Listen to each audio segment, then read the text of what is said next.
Bismillahirrahmanirrahim. Assalamualaikum warahmatullahi wabarakatuh. Perkenalkan, nama saya Lisa Ramadhani, Program Studi Pendidikan Agama Islam kelompok 18 PAI 5. Adapun tujuan dan maksud saya membuat video ini adalah untuk memenuhi salah satu tugas MIT mata kuliah pelajaran administrasi pendidikan. Jadi, materi yang saya angkat, materi yang saya pilih untuk dijelaskan pada kesempatan ini yaitu motivasi insentif. Jadi nanti ada beberapa sub pembahasan yang akan saya jelaskan pada kesempatan ini. Nah, sekarang kita masuk ke sub pembahasan. Yang pertama saya akan menjelaskan pengertian motivasi insentif. Tapi terlebih dahulu kita harus mengetahui pengertian perkatanya, yaitu pengertian motivasi dan pengertian insentif. Adapun pengertian motivasi menurut KBBI adalah dorongan yang timbul pada diri seseorang secara sadar atau tidak sadar untuk melakukan suatu tindakan dan mencapai tujuan tertentu. Adapun pengertian motivasi menurut para ahli, yaitu yang pertama menurut Robbins dan Judge yang mengatakan bahwa motivasi itu adalah suatu proses yang menjelaskan tentang intensitas, arah, dan ketekunan individu agar dapat mencapai tujuannya. Dan yang kedua yaitu menurut Hamalik. Menurut Hamalik, motivasi ini adalah perubahan energi yang ada pada diri setiap orang, pada diri individu, yang ditandai dengan timbulnya perasaan dan reaksi untuk melakukan sesuatu. Nah, sekarang pengertian insentif. Adapun pengertian insentif menurut para ahli yaitu yang pertama menurut Andrew F. Sikula yang mengatakan bahwa insentif ini adalah sesuatu yang mendorong atau memiliki kecenderungan untuk merangsang suatu kegiatan. Dan yang kedua, menurut Mangkunegara. Menurut Mangkunegara, insentif ini adalah sesuatu motivasi yang dinyatakan dalam bentuk uang atas dasar kinerja yang tinggi. Yang ketiga yaitu menurut Hasibuan. Hasibuan mengatakan bahwa insentif itu adalah tambahan balasan jasa kepada karyawan atas prestasi kinerja yang tinggi di atas prestasi standar. Jadi, dari pengertian tadi dapat kita mengambil kesimpulan bahwa motivasi insentif adalah kompensasi atau penghargaan yang diberikan kepada karyawan di luar gaji utamanya, baik itu berupa uang maupun barang, yang tujuannya untuk memotivasi agar lebih semangat lagi dalam bekerja. Nah, adapun yang akan saya jelaskan selanjutnya yaitu jenis dan bentuk insentif. Jadi, jenis-jenis insentif dapat kita klarifikasikan menjadi dua, yaitu berdasarkan bentuknya dan berdasarkan penerimaannya. Dan selanjutnya, saya akan menjelaskan insentif berdasarkan bentuknya. Insentif berdasarkan bentuknya dibagi lagi menjadi dua, yaitu insentif material dan insentif non-material. Insentif material adalah insentif yang diberikan kepada karyawan berupa komisi, bonus, pembagian laba, komisi yang ditangguhkan, dan jaminan hari tua. Dan yang kedua yaitu insentif non-material. Insentif non-material yaitu insentif yang diberikan kepada karyawan berupa piagam penghargaan, promo naik jabatan, dan jaminan sosial.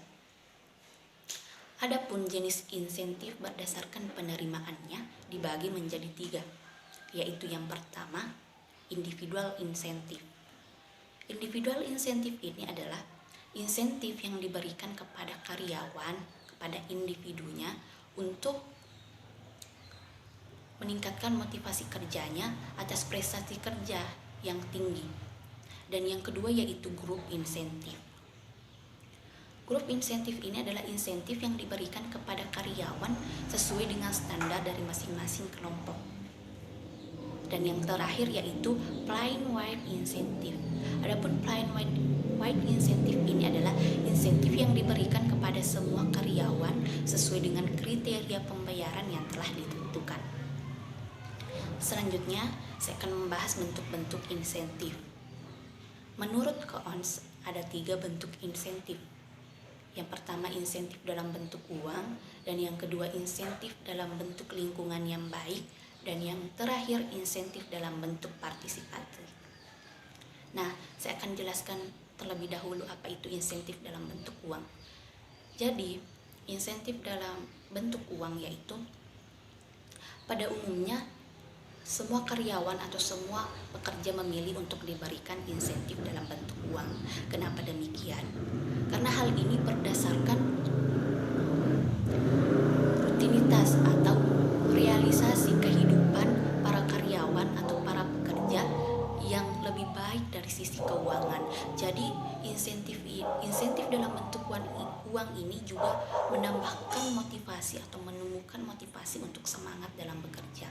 Jadi dengan adanya insentif dalam bentuk uang ini, karyawan akan lebih semakin giat dalam bekerja dan perekonomiannya juga tercukupi.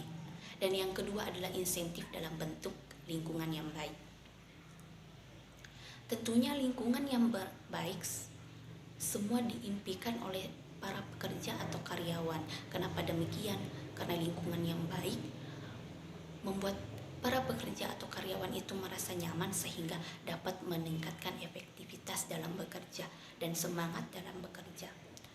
Dan selanjutnya yang ketiga yaitu insentif dalam bentuk partisipasi. Jadi, insentif dalam bentuk partisipasi ini yaitu kita berikan peluang untuk karyawan berpartisipasi dan berkomunikasi dengan petinggi-petinggi di organisasi, karena hal ini dapat mendorong untuk lebih semangat lagi dalam bekerja dan dapat meningkatkan efektivitas dalam pekerjaannya. Nah, selanjutnya yang akan saya bahas yaitu adalah insentif sebagai motivasi. Nah, insentif sebagai motivasi ini tentu saja memiliki dorongan yang kuat untuk para karyawan agar semakin semangat dalam bekerja. Dan insentif, tadi saya sudah bahas, insentif itu terbagi-bagi. Bisa diberikan dalam bentuk uang, bisa diberikan dalam bentuk barang. Nah, tetapi